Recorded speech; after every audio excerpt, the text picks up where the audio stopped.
Welcome to a new unboxing. এটা আমার সিরিয়ালই মনে হয় না এটা কত নাম্বার আনবক্সিং। যাক, আজকে কিছু ইম্পর্টেন্ট প্রোডাক্ট আছে আমার বাসার জন্য, আর কিছু আজের আইটেম আছে, খুব বেশি ইম্পর্টেন্ট না। অলরাইট, প্রথমে ছোটো বড় জিনিস দিয়ে শুরু করা যাক। অলরাইট, এটা হচ্ছে DDR4 র্যাম, জাস্ট 8 GB। তো আমার এখন 16 GB লাগানো আছে, এবং হায়েস্ট আমি এখন পর্যন্ত 16 GB র্যাম ইউজ করছি পিসিতে। সো এই প্রথমবার হচ্ছে 28 GB-তে যাবে। এরপর আমার 32 GB-তে যাওয়ার ইচ্ছা আছে, সেটা হচ্ছে ওই দিকে যাওয়ার একটা স্টেপ আর কি।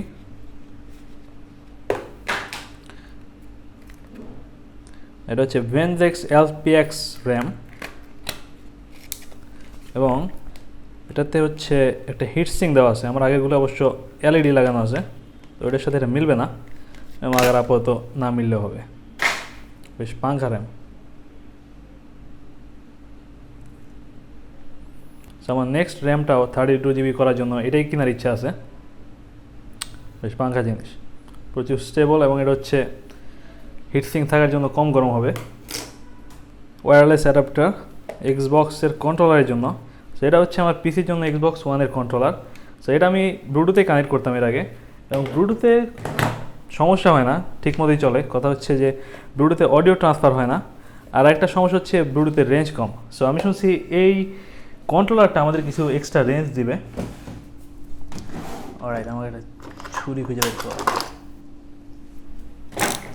প্লাস এই অ্যাডাপ্টারের আর একটা সুবিধা হচ্ছে একসাথে 8টা পর্যন্ত কন্ট্রোলার এটাতে কানেক্ট করা যায়। তো দ্যাটস পাঙ্খা। শেট, আমাদের ছুরিতে কোনো ধার নাই।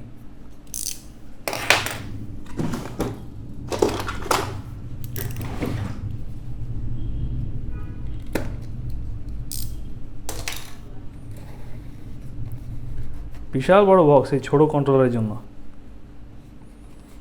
আমার মনে হয় এটা ম্যাকে কাজ করে শুধুমাত্র উইন্ডোজের জন্যই। কিছু লেখা অবশ্য লেখা আছে অ্যাডাপ্টার ফর উইন্ডোজ 10, তো আই গেস উইন্ডোজ 10-এর জন্য।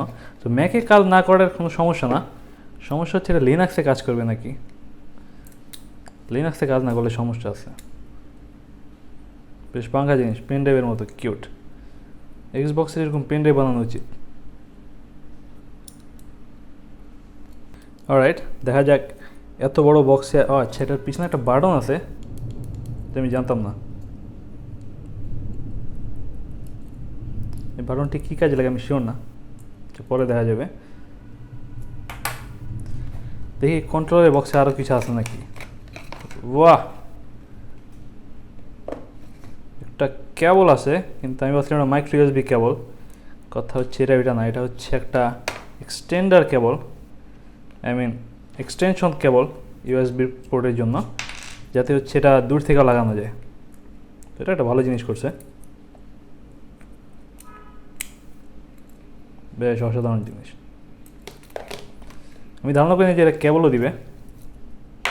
Thanks Xbox, I mean thanks Microsoft. আর আরও কিছু কাগজপত্র আছে। আমার মনে হয় যে অ্যাডাপ্টার সেট আপ করার জন্য আমার এত কাগজপত্র দেওয়ার দরকার আছে, এটা না দেখলে হবে। আরও কিছু বই খাতা আছে, কোনো দরকার নেই। অলরাইট, এরপরে যেটা যাওয়া যায় সেটা হচ্ছে একটা চার্জার আছে। আমার মেন চার্জার হচ্ছে একটা অ্যাঙ্কারের 10 পোর্ট চার্জার।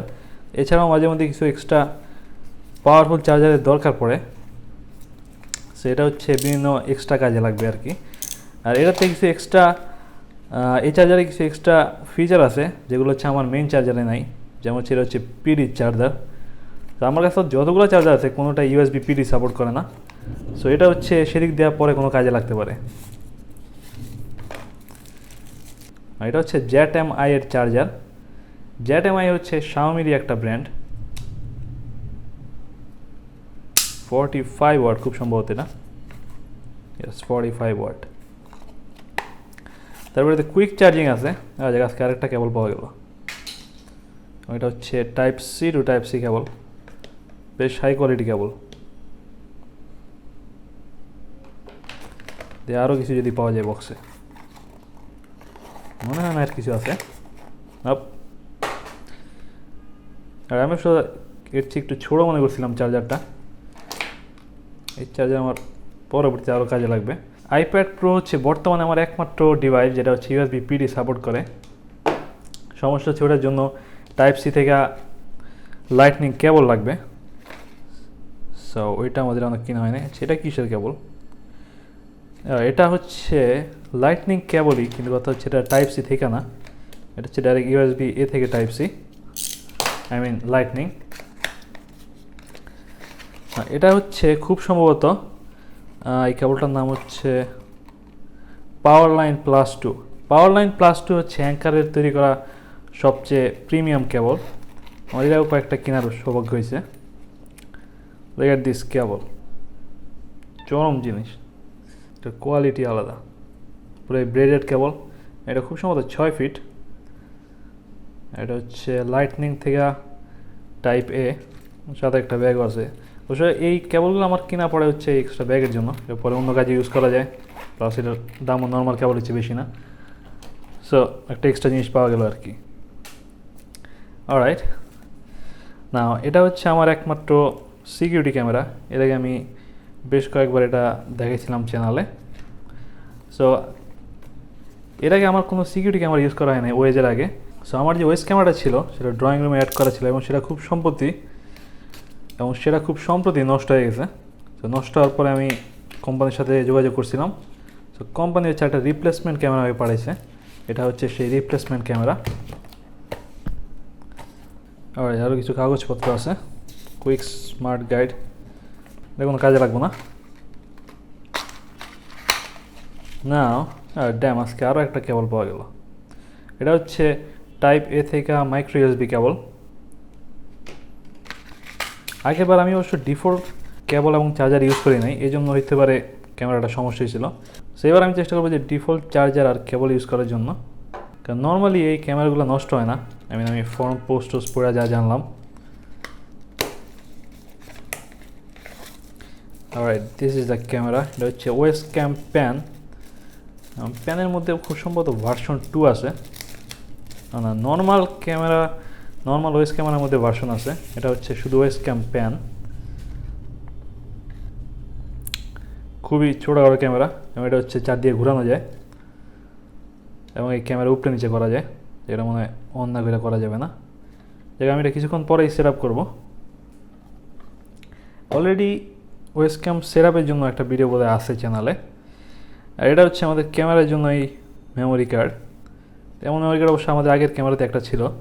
সো এই মেমোরি কার্ডগুলো স্পেশালি তৈরি করা হয়েছে যে যাতে অনেক সময়, এটা তো খুবই টাফ, আর আমাদের বোধহয় এটা কাটা লাগবে।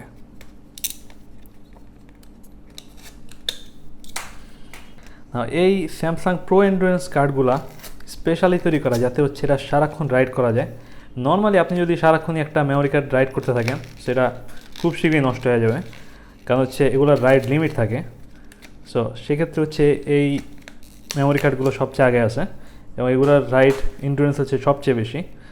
এবং অবশ্য কভারের উপরেই লেখা ছিল 17,000 ঘন্টা ডাইরেক্ট চালানো যাবে। এটা 17,000 ঘন্টা ঠিক কয়দিন হয় কে জানে, দেখা লাগবো পরে। সো এটা হচ্ছে কার্ড। সো আপাতত ক্যামেরা লাগানোর আগ পর্যন্ত এটা আমার মাইক্রো এসডি কার্ডের বক্সে রেখে দেওয়া যাবে। নর্মালি এই বক্সটা আমার খুব বেশি ধরা হয় না। There you go, all my cards. দেখতেই ভালো লাগে।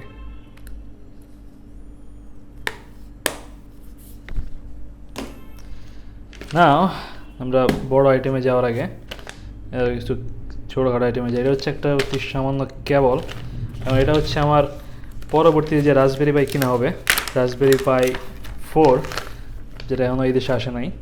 সো ওইটা কেনার পরে হচ্ছে এই কেবলটা আমার কাজে লাগবে। প্লাস এটা হচ্ছে আমার যে মেইন ক্যামেরা আছে সনি A7 III, যেটা এখন হচ্ছে ভিডিও করা হইতেছে। সো এটাতে হচ্ছে মাইক্রো এইচডিএমআই থেকে নর্মাল এইচডিএমআই এর কেবল লাগে অন্য জায়গাতে কানেকশন দেওয়ার জন্য, সেক্ষেত্রে এটা হচ্ছে কাজে লাগবে। এর আগে আমার কোনো মাইক্রো এইচডিএমআই কিনা হয় নাই খুব সম্ভবত, যদি আমার চেক করা লাগবো পুরোপুরি শিওর হওয়ার জন্য। আমাদের নেক্সট রাসবেরি পাই থেকে পিসিতে গেম স্ট্রিম করার ইচ্ছা আছে। আর এটা হচ্ছে আজকের সবচেয়ে বড় ব্যাগস এবং ভারী, প্রায় 1 কেজির মতো। এটা হচ্ছে খুব সম্ভবত আমার ফেভারিট রাউটার এখন পর্যন্ত। এটা হচ্ছে আমার কারেন্ট রাউটার এখন যেটা আছে। তো আমি একটা এক্সট্রা কিনছি হচ্ছে যাতে আমি মেশ ওয়াইফাই চালাতে পারি এটার সাথে। ফিচারের মধ্যে আছে 1900 Mbps, 100+ ডিভাইস কানেক্ট করা যায়, 13 অ্যান্টিনা, 2500 স্কোয়ার ফিট লেখা আছে এখানে। আজব তো, আমার অবশ্য আগেরটাতে খুব সম্ভবত 35 স্কোয়ার ফিট লেখা আছে, আমার যেটুকু মনে পড়ে, হয়তো আমি ভুল দেখছি।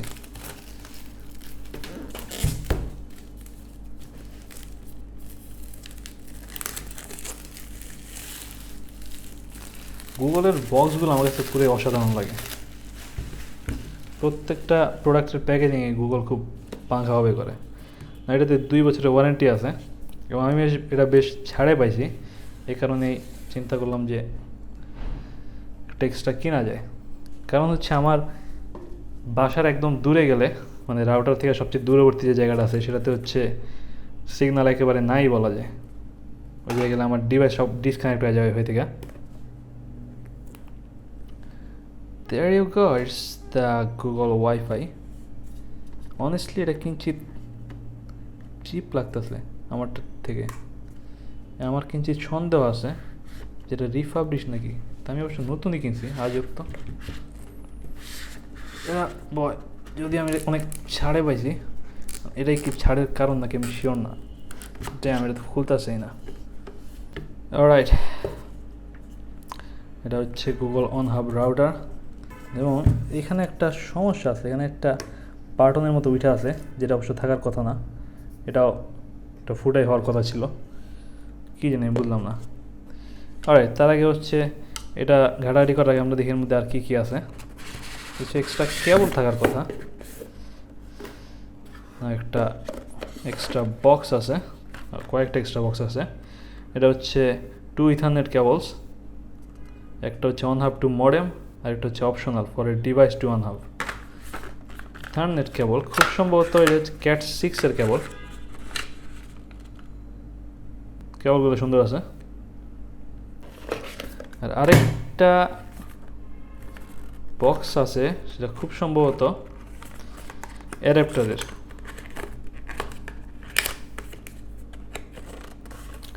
মানে কিছু একটা থাকার কথা নাকি আমি শিওর না, ফাঁকা। অলরাইট, এটা হচ্ছে অ্যাডাপ্টার। আগে আমার দেখে নেওয়া ভালো যেটা, ইয়েস, সেটা বাংলাদেশ সাপোর্ট করে 100 থেকে 240 ভোল্ট। এবার আমরা এরপরে এটা সেট আপ করবো এবং হচ্ছে বাড়িতে ওয়াইফাই রেঞ্জ বাড়াবো এবং খুব সম্ভবত এটার উপরে আরেকটা ভিডিও হবে যে মেশ ওয়াইফাই কী জিনিস। দিস ইজ দ্য রাউটার, পুরাই brand new. Let's open this. খোলার সিস্টেমটা কি? there you go. আগে কখনো খেয়াল করি না এটা দিয়ে ভিতরে ইন্টারনাল দেখা যায়, আসলে কি দেখা যায় নাকি কে জানি। এটা খুব সম্ভবত কিছুটা চেঞ্জ করা হয়েছে, কারণ আমার প্রথম ভার্সনে অত কিছু ছিল না। একটা ইউএসবি পোর্ট আছে, এটা হচ্ছে USB 3 পোর্ট এবং খুব সম্ভবত এটা কোনো কাজেই লাগে না, কারণ গুগলের কথা ছিল যে পরবর্তীতে এটা ঠিক করার, এবং আমি যেটুকু জানি এটা ঠিক করা হয় নাই, কারণ আমার আরেকটা সেম ডিভাইস চলতেছে এখন। So that's it. আরেকটা আপডেট আছে, আরেকটা প্রোডাক্ট আছে যেটা আমি ভুলে গেছিলাম।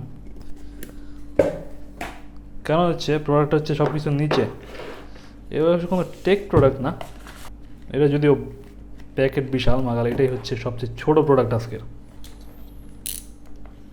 কিছুটা উইয়ার্ড বলা যায় আর কি।